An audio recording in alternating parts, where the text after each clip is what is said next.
Tonight, the major winter storm blasting parts of Canada and the threat that remains.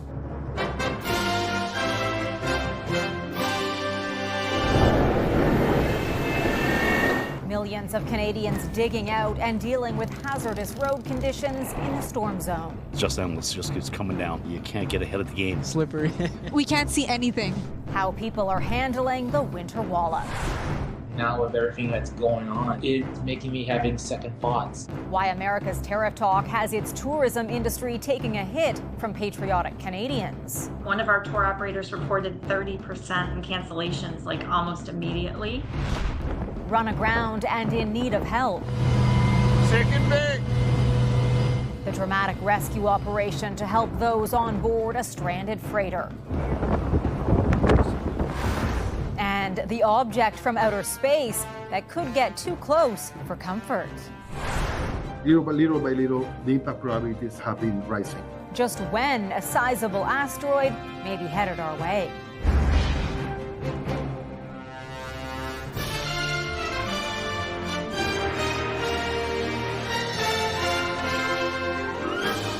CTV National News with Heather Butts. Good evening. Millions of people are once again cleaning up and digging out as a huge winter storm sweeps across eastern Canada. From Ontario to Newfoundland, many regions are tonight under winter weather alerts. The system bringing heavy snow, ice, and strong winds. We begin with CTV's Kamal Karmali in Toronto. Parts of Canada's busiest city looking more like a ghost town Sunday. The few willing to brave the storm. Sorry, I had to go. Seriously, I had to go. On a mission to battle through the snow. On foot. It feels like walking through sand, right? You're just sinking in. Or risking the roads, where control was out of drivers' hands. What's it been like? Yeah, skating and not making to the top, so I have to go back, reverse, and find another way to get out. Even public transit hit hard. We are seeing lots of delays out there, particularly on the streetcar network. At Canada's busiest airport, a flurry of activity, plows working throughout the day, but not able to stop the pileup of hundreds of flight delays and cancellations. We are well on our way to potentially exceeding the total snowfall that we saw for the 2023-2024 winter season in just the 7 to 8 days alone. All part of a weekend winter storm, adding to the layers of snow already stacked up from earlier in the week. This one is going to be almost as powerful as that midweek one, with anywhere from 25 to 40 centimeters of snow. Slamming eastern Canada, a blizzard warning battering Montreal and Quebec City. This is going to be twice as much snow to remove. With winds kicking up to 70 kilometers an hour. And just blow it around in every nook and cranny that's available. This is a very dangerous situation. While Ottawa also digging itself out of a winter wallop with visibility near zero. It's all hands on deck. We've got approximately 500 pieces of equipment out working today. And there certainly was a lot of work to be done. Still, some chose this Sunday to make the best of it and play. You adapt and you enjoy what you can enjoy. Now, it can be tough to see a silver lining with low visibility, but meteorologists say next week we'll finally see some reprieve from that constant bombardment of snow in Ontario and Quebec, but temperatures will be much lower, dipping down to the high minus teens across eastern Canada. Heather. Kamal, thank you. Those frigid conditions already being felt in the west. Alberta, Saskatchewan, and Manitoba are under extreme cold warnings tonight. In Calgary, it felt like minus 30 with the wind chill, although that didn't stop people from getting outside. The city remains under an extreme cold warning, which forced the cancellation of some events.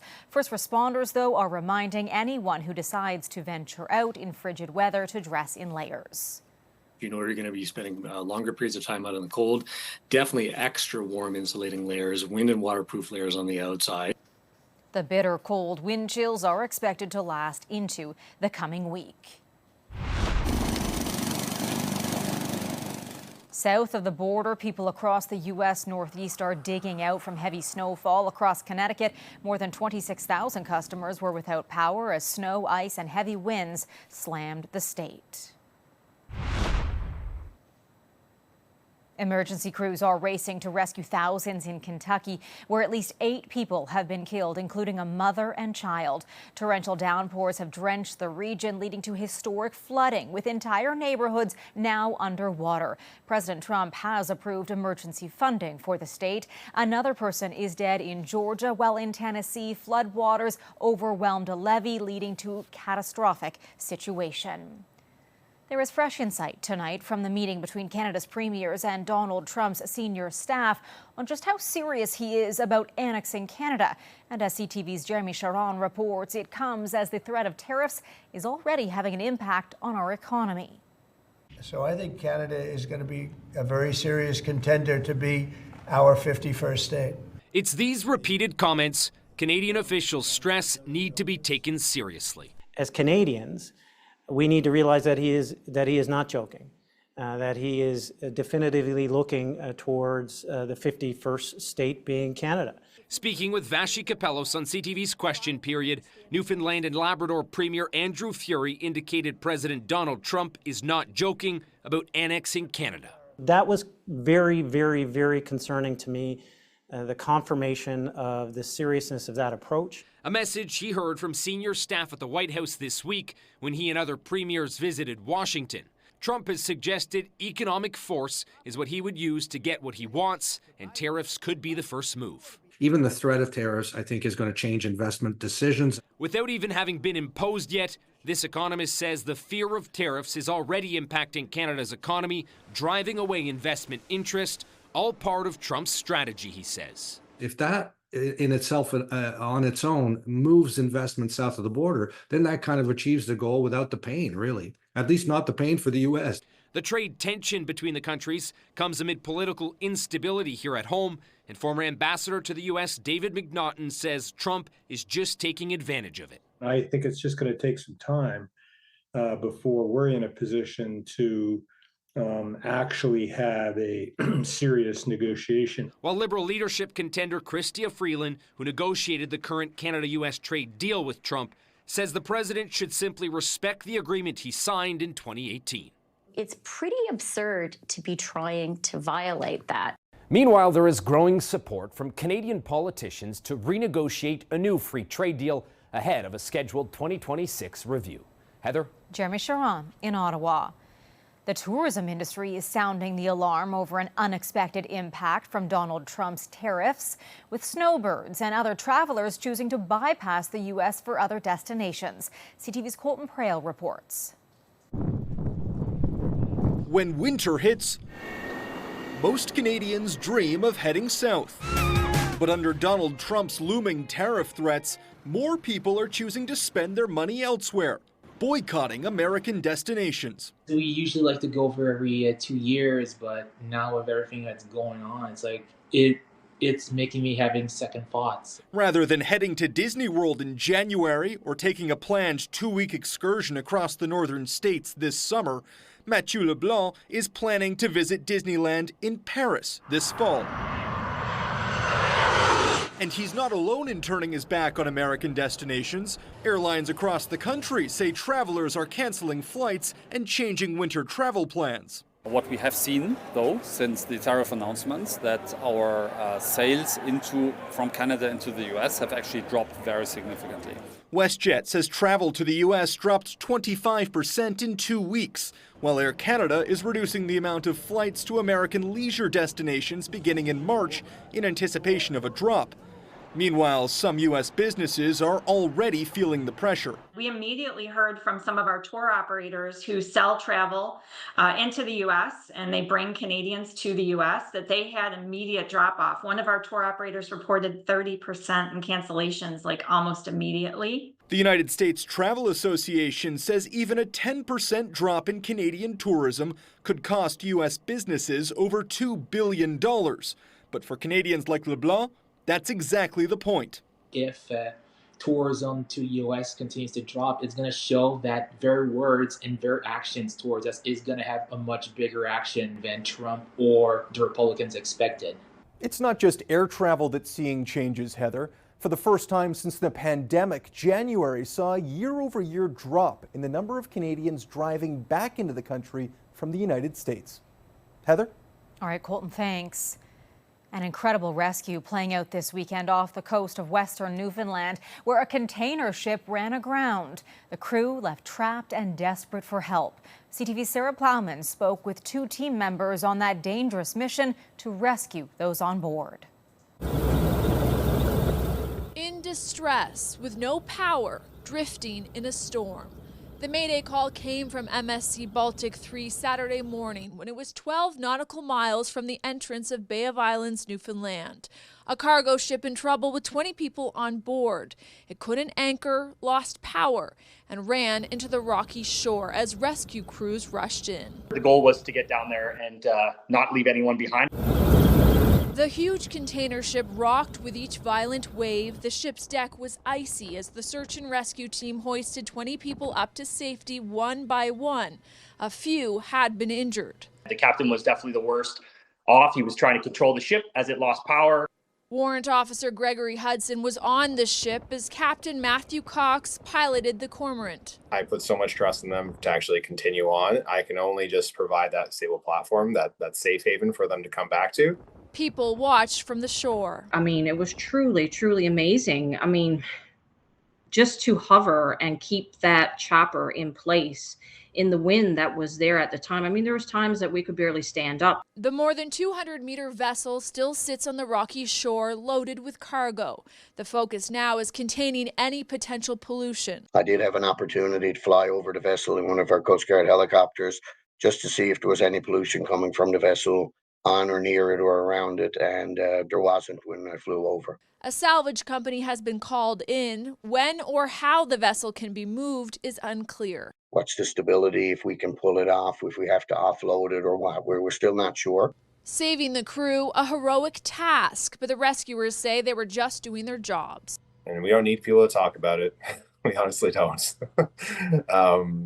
It's the support we get from the communities around in Newfoundland is immense. Rescues aren't uncommon for this team, but saving 20 people from one ship smashed into the rocks is. I'm told a lot can go wrong, but on this day, everything went right. Sarah Plowman, CTV News, Fredericton. Athletes from around the world are saying farewell to Vancouver tonight as the 2025 Invictus Games come to a close. Service to country is the noblest of all goals, and you embody that every single day and will for the rest of your lives. The Prime Minister among those at the closing ceremony in Vancouver. Founded by Prince Harry, the Games brought hundreds of veterans from 23 different countries together to compete in Canada. This edition of the Invictus Games, the second to be held in this country, included the addition of 6 winter sports for the first time. Still ahead tonight. Part of the point of being a kid is you try different things, you get exposed to different things. Fears of schools going silent with music programs on the line. Plus, Pope Francis misses his traditional Sunday prayer, the latest on his condition, coming up.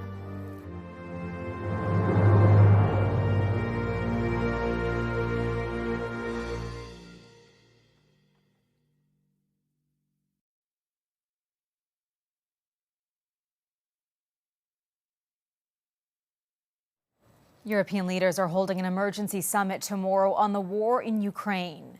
The meeting, called by French President Emmanuel Macron, will bring European powers together in Paris. They will be calling for Europe, along with Kyiv, to be involved in any peace talks. Today, Ukrainian President Volodymyr Zelensky said he will never accept a peace deal that does not include Kyiv in the talks. I will never accept any decisions between the United States and Russia about Ukraine. Never. And our people, never. And our adults and children and everybody. It can't be so. This is the war in Ukraine against us, and it's our human losses. Earlier this week, U.S. President Donald Trump kickstarted peace talks after a call with Russian President Vladimir Putin. U.S. officials eventually said Kyiv would have a seat at the table, but not European leaders. At least 18 people have been killed in a stampede at a railway station in India's capital. Many of the victims were Hindu pilgrims traveling to a religious festival. The tragic incident happened when passengers slipped and fell on others on a footbridge connecting train platforms. Pope Francis remains hospitalized tonight with bronchitis, though his condition is said to be improving. The 88-year-old pontiff skipped his traditional Sunday noon blessing, declining to even come to his hospital window. It's his fourth hospitalization since his 2013 election and has raised questions about his increasingly precarious health. For more, we turn to Jerry O'Connell, CTV's Vatican analyst. Jerry, what's the latest from the Vatican tonight? The latest on his condition this evening is that the therapy seems to be working. He's beginning to breathe regularly. This was one of the problems. He had breathing problems and he had speaking problems before he went in. And the big fear in the Vatican at that time was that the bronchitis, which he had had for more than 10 days, would transform into pneumonia, which for a man of 88 would have been a major life-threatening problem. So now there was much relief in the Vatican when he accepted to go to hospital, because he refused for more than a week. This is the second time in 12 years that he has not done the noonday prayer on the Sunday. They call it the Angelus. The first time was also when he was in hospital in June 2023, and when he had just been operated on and he could not do it. So it's rare, but today he insisted in sending a written message. Now, Jerry, he keeps up a grueling pace despite his many ailments. He's had influenza and other health problems several times over the past 2 years. His predecessor, Benedict, resigned, citing health issues. But, Jerry, Pope Francis has so far dismissed the possibility of leaving office. He has said that he saw his election as Pope as election for life.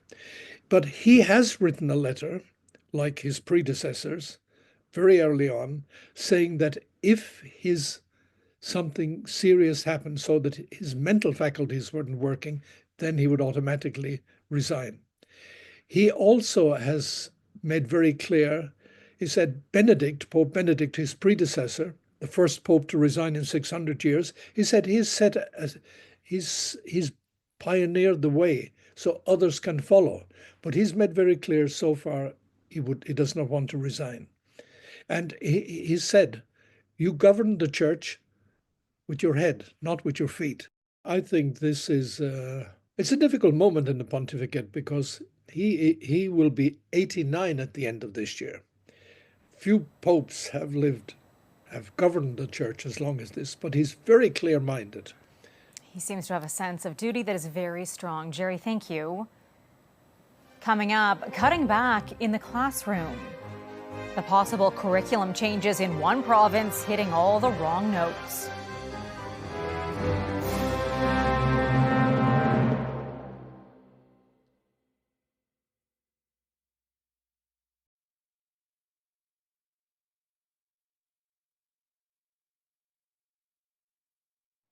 Classrooms across the country are under immense pressure, faced with many funding cuts that affect creativity. In Newfoundland, the government is proposing a set of course changes, but as CTV's Garrett Berry reports, some fear arts education is being squeezed out. The ring of a violin fills the air after school in this small home music studio. Lessons are where lovers of the art go to work on their musical muscle, but this instructor says it's not where most first fall in love with an instrument. The school music program is one of those places where that happens, where if everybody is in music class together, everybody is getting access. In Newfoundland and Labrador, education officials are pressing forward with a series of changes that some critics say threaten music and art education in the province. Between grades 7 and 9, only 49 hours of instructional time in either subject will be a requirement in schools. Students can take more if they please, but it represents a cut, just 1/3 of what used to be mandatory. Education officials say something's gotta give. Students are checked out, 20% regularly absent, and only 40% say their schooling is interesting, important, or useful. Their plan to cut requirements for subjects like music, art, social, and religious studies, and give students more choice in what they learn. We hear it all the time that our kids are struggling, our outcomes are not where we want them to be, we need change. But at another private music studio, the proposals are falling flat. I didn't know that music would be this important to me, and it was one of the only things that I can think back and still relate with. Some teachers and parents say the changes could diminish the quality of music education in schools if classes and instructors become less prevalent. Part of the point of being a kid is you try different things, you get exposed to different things. You figure out what you love, what you don't love, what you might want to pursue. These changes are set to get a trial run next year in 14 schools across the province. Garrett Berry, CTV News, St. John's. Still ahead, asteroid watch. Why scientists are keeping their eyes and telescopes trained way above us.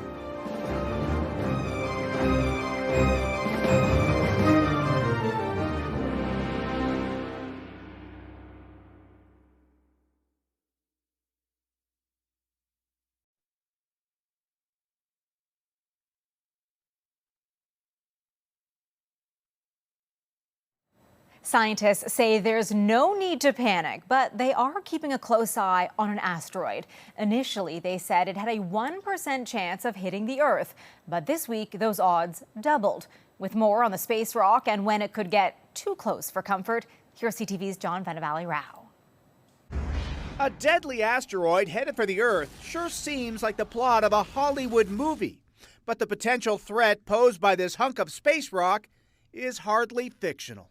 This is something to watch. It's not something to lose sleep over. It is something to watch. First spotted by astronomers in December, the asteroid is called 2024 YR4 and is thought to be between 40 to 90 meters in length, which could make it as tall as London's Big Ben.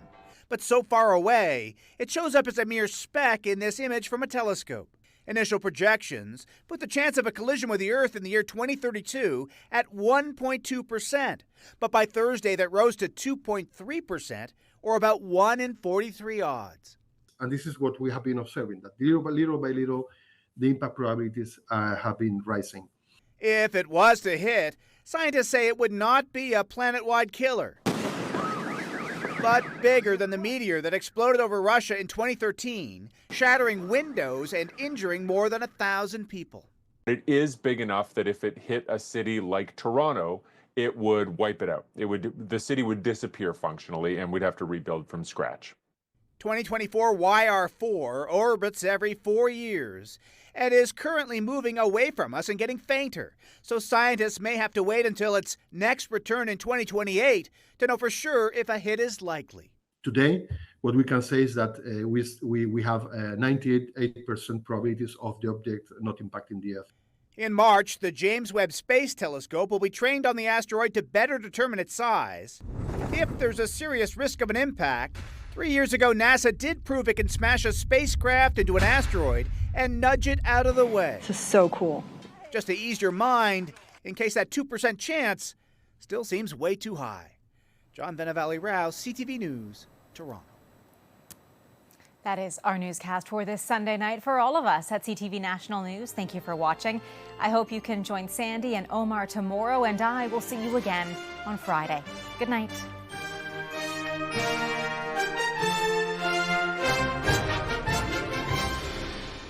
CTV National News, Canada's #1 newscast.